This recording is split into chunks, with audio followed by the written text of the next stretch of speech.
চা দোকানে গপ মারুন না, বয়স ঠিকই রয়েছে অন। হ্যাঁ, এখনো টেলিভিশন 3 ঘন্টা চাইতে কইলে মাশাআল্লাহ কাকুর শরীরে বল আছে। মানুষের বেডির নাচ দেখবো, এতে কোনো লজ্জা শরম নাই। দুনিয়া ভোগ করতে বললে ভাত খাইছে মাত্র, এখন যদি বলেন আবার আপেল খাবিন নি, হদ পেঁয়াজু খাবিন নি, চা দোকানে গেছে আর আবার খাবে। দুনিয়া পুরাটা ভোগ করবে। 90 বছরও দুনিয়া ফুরায় না, 90 বছরও আখেরাত মনে পড়ে না। আফসোসের ব্যাপার নিয়ে আল্লাহ বলছে কোরআনে, আলাম ইয়ানি লিল্লাযীনা আমানু আন তাখশা কুলুবুহুম লিযিকরিল্লাহ। এই আমার ইমানদার বান্দা, আমায় আল্লাহর ভয়ে, আমার স্মরণের জন্য, আমার বন্দেগীর জন্য তোমার দিলটা নরম হওয়ার সময় আজও কি হয়নি বান্দা? 365 দিনে খোদার একটা বছরে যে কোনো দিন ফজরের নামাজ পড়লা না যুবক, তোমারে যেন আল্লাহ ডেকে বলে, হায় বান্দা, তাহলে কি আর কোনো দিন নামাজ পড়বা না? 30 বছর ধরে যে কোনো দিন সুদের লেনদেন ছাড়লেন না, হারাম রোজগার করেই গেলেন, আল্লাহ তাআলা যেন ডেকে বলে, বান্দা, তাহলে এই নাফরমানি কি আর কোনো দিন ছাড়বা না বান্দা? সিদ্ধান্ত নিয়ে ফেলছো তাইলে আজীবন সুদের উপরেই থাকবা, আজীবন মিথ্যার উপরেই থাকবা।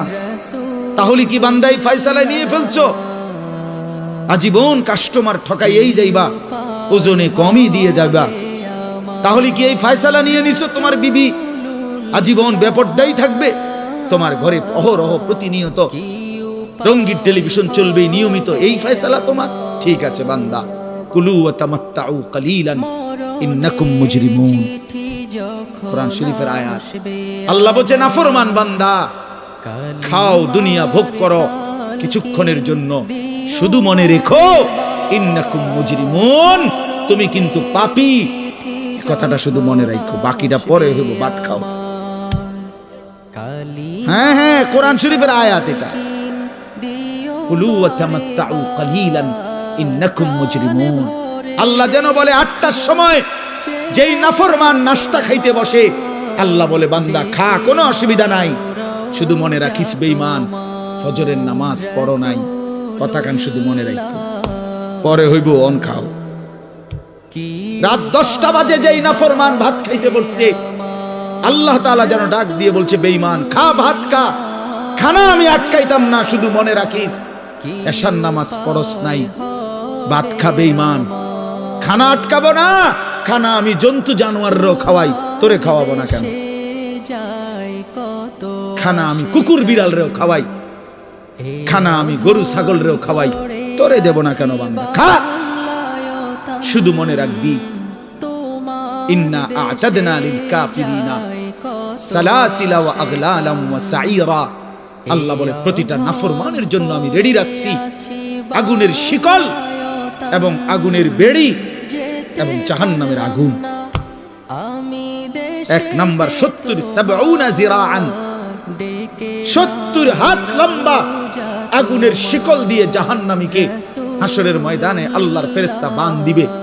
1 2 নাম্বার 2টা হাত। দোস্ত দেখেন শুধু আমার দিকে, সূরা ইয়াসিনে আছে, ইন্না জাআলনা ফি আ'নাকিহিম আগলালান ফাহিয়া ইলাল আযকানি ফাহুম মুকমাউন। এটার অর্থ হলো এই যে হাসরের ময়দানে প্রত্যেকটা পাপী নাফরমানকে ফেরেশতা 2 হাত আলগি দিয়া এইভাবে ঘাড়ের সাথে বাঁধ দিয়া ধইরা, এই 2 থুতনির নিচে 2 হাত এভাবে দিয়া এইভাবে বাঁধ দিয়া, আল্লাহর কসম, রব্বে কাবার কসম করে এইভাবে বাঁধ দিবে। আর কোনদিন বেঈমান চোখটাও নিচের দিকে নামাইতে পারবে না, কারণ এই থুতনি তো উঠাই দিছে উপরের দিকে, এটা দিয়ে ঠেলা দিয়া। এটা অর্থ হলো আগলাল। এই আয়াতের সূরা ইয়াসিনের এই আয়াতের অর্থ এটাই, ইন্না জাআলনা ফি আ'নাকিহিম আগলালা। আল্লাহ বলছে, বান্দা আমি দেখাবো। আল্লাহ ডাক দিয়ে বলে, ভাই আমারও তোমারও, জওয়ানকেও বুড়োকেও। আল্লাহ বলে, বান্দা কি মনে করছো আমি রহমান না? ঠিক আছে, তুমি কি এটা শোনো নাই আমি যে কাহ্হার? তুমি তো শুনছো আমি রাহিম, তুমি কি শোনো নাই আমি জব্বার? আমি জুনতিকাম, আমি প্রতিশোধ গ্রহণকারী। আমি সারিউল হিসাব, দ্রুত হিসাবকারী, আমি জব্বার, আমি প্রবল প্রতাপান্বিত, কাহ্হার, আমি মুতাকাব্বির, আমি বারি। তুমি জানো না আমার একটা নাম শুনলা, আমার দয়ার নামটা শুনলা, আমি যে শাস্তি দেব সেটা শোনো নাই? কি ভাইয়া, কোরআনুল কারীমের মধ্যে জান্নাতের বর্ণনা যেমন আছে, জাহান্নামের বর্ণনা নাই? কথা বলেন না কেন? তো সেগুলো কার জন্য? সেগুলো কার জন্য? মা সালাকাকুম ফি সাকার ক্বালু লাম নাকু মিনাল মুসাল্লিন।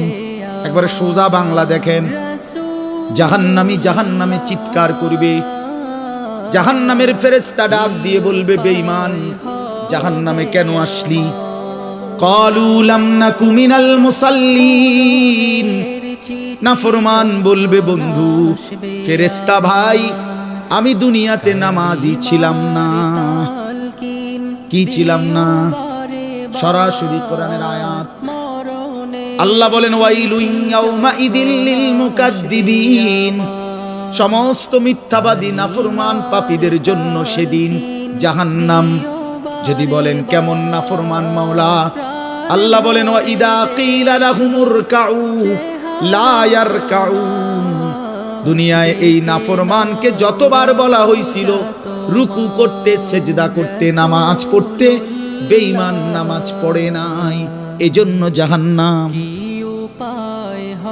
কোরআনুল কারীমে আল্লাহ বলছেন, কাল্লা ইদা বালাগাতিত তারাকি। নাফরমানের মৃত্যুর সময় যখন আসবে, মালাকুল মউত আজরাইল তারে যখন ডাক দিবে, আইয়াতুহান নাফসুল খাবিসা। প্রতিটা পাপী নাফরমানের জান কবজের সময় আজরাইল যখন ডাক দিয়ে বলবে, হে খবিস আত্মা বের হ, উখরুজি, বের হ। আত্মাটা বের হতে চাইবে না। আল্লাহর নবী বলেন, কসম বাবা, নবীজি বলে, মালাকুল মউত আজরাইল খপ করে ধইরা কলজা থেকে রূহটা একটা টান দিয়া ছিঁড়া ফেলবে, একটা টান দিয়া ছিঁড়া ফেলবে। এরপরে রূহটা কণ্ঠনালীর কাছে এসে আটকায় যাবে। কাল্লা ইদা বালাগাতিত তারাকি। তারাকি মানে কণ্ঠনালী। ফালাউলা ইদা বালাগাতিল হুলকুম ওয়া আনতুম হিনা ইদিন তানজুরুন। এটার অর্থ এটাই। হুলকুম মানে কণ্ঠনালী।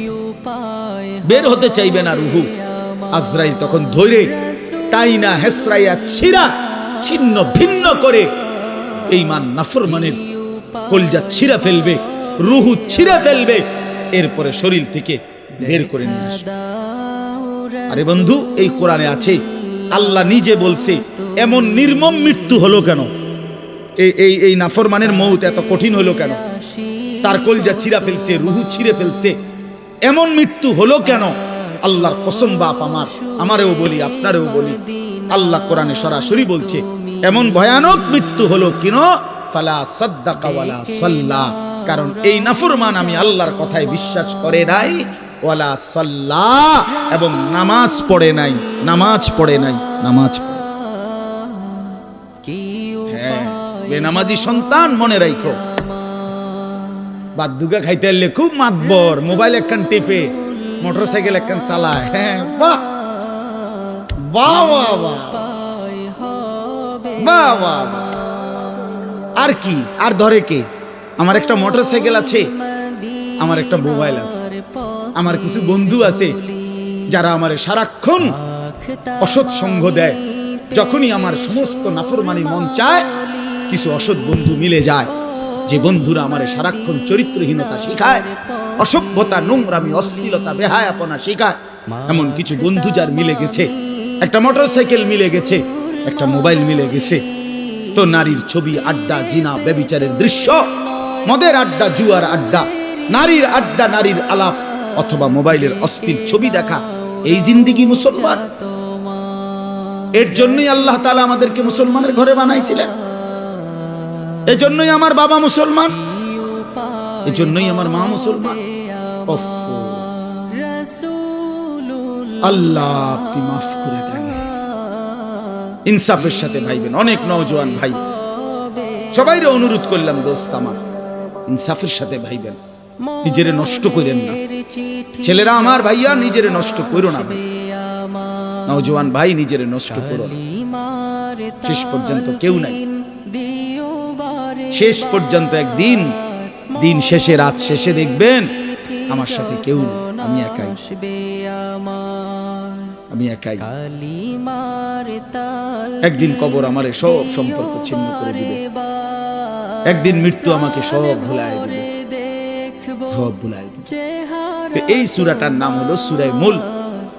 এটা কোরআন শরীফের অত্যন্ত ফজিলতপূর্ণ একটা সূরা। মাত্র 30টা আয়াত এই সূরার মধ্যে। আল্লাহ নবী সাল্লাল্লাহু আলাইহি ওয়াসাল্লাম বলছেন, এই সূরাটি যে নিয়মিত তেলাওয়াত করবে, আল্লাহ নবী বলেন, তুমজিহি মিন আযাবিল কবর, এই সূরা মুলক তাকে কবরের আযাব থেকে রক্ষা করবে। এটাই সূরার ফজিলত।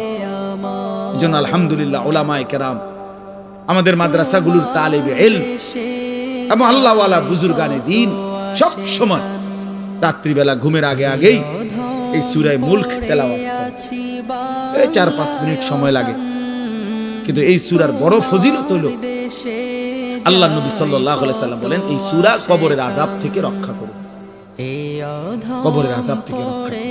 আমার ভাই, আমার বন্ধু, রাসূলুল্লাহ সাল্লাল্লাহু আলাইহি সাল্লামের অগণিত হাদিস এই কথার প্রমাণ করে যে কবরে আযাব হবে। হাসরের আযাব তো আছেই, জাহান্নামের আযাব তো আছেই, কবরেও আযাব হবে। মেন বিচার তো হবে হাসরের ময়দানে, তার আগেই আযাব হবে কবর। আপনারা সহজ বাংলায় বুঝবেন, আসামি যখন ধরে ফেলে তখন মামলার হিয়ারিং তো চলে, মামলার শুনানি তো চলে, কিন্তু সে কারাগারে ঠিকই আটকায় রইছে। কারাগারের কষ্ট যন্ত্রণা সে হাজতি হিসাবে ভোগ করতে থাকে। আবার যখন মামলার রায় হয় তখন সে আবার আসামির পরে হিসাব করে, কিন্তু কষ্ট লাঞ্ছনা এটা তো তার শুরু হয়ে যায়। যদিও এখনো বিচার শেষ হয় নাই, বিচার প্রক্রিয়া দিন 10 দিন, 50 দিন, 20 দিন, 1 মাস পর পর মামলার ডেট পরে শুনানি হয়, কিন্তু সে তো থাকে কারাগারে, সে তো থাকে কারাগারে। তো আল্লাহ পাক রব্বুল আলামিন বলেন, নাফরমান সে তো হাসরের ময়দানে বিচার হবে চূড়ান্ত, কিন্তু কবর থেকেই আযাব শুরু, কবর থেকেই আযাব শুরু। রাসূলুল্লাহ সাল্লাল্লাহু আলাইহি সাল্লাম খুব বেশি হাদিসের মধ্যে আছে, একজন বিখ্যাত সাহাবী, আপনারা সবাই ওনার নাম জানেন, ইসলামের 3য় খলিফা হযরত ওসমান রাদিয়াল্লাহু তাআলা আনহু। কিতাবের মধ্যে আছে, আমরা নিজে আত-তাযকিরা, আমার কাছে কিতাব আছে আরবি, ইমাম কুরতুবী রাহমাতুল্লাহ আলাইহির লিখিত কিতাব, ওখানে আছে হযরত ওসমান রাদিয়াল্লাহু তাআলা আনহু যখন কোনো কবরের সামনে দাঁড়াইতেন তো প্রচন্ড কাঁদতেন, ভীষণ কাঁদতেন, হাত্তা ইয়াবুল্লা লিহিয়াতাহু, কাঁদতে কাঁদতে উনার দাড়ি ভিজে যেত। তো উনার সাথীরা জিজ্ঞেস করতেন, হযরত আপনি জাহান্নামের কথা বললেও এত কাঁদেন না, অথচ কবরের দেখলে এভাবে কাঁদেন কেন?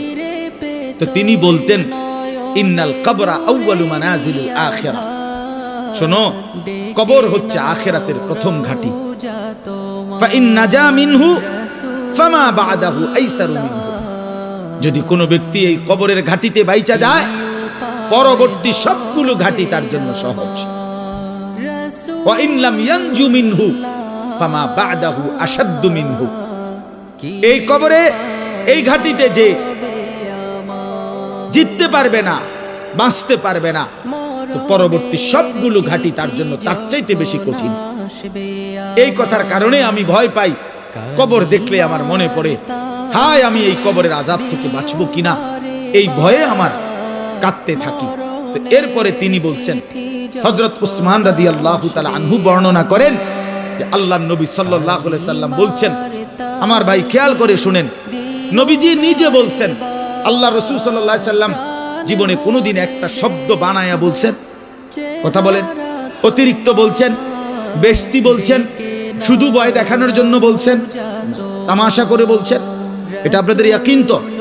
কথা বলেন না। আল্লাহর নবী সাল্লাল্লাহু আলাইহি সাল্লাম বলেন, মা রাআইতু মানজারান কাত্তু ইল্লা ওয়াল কবরু আফজাউ মিনহু।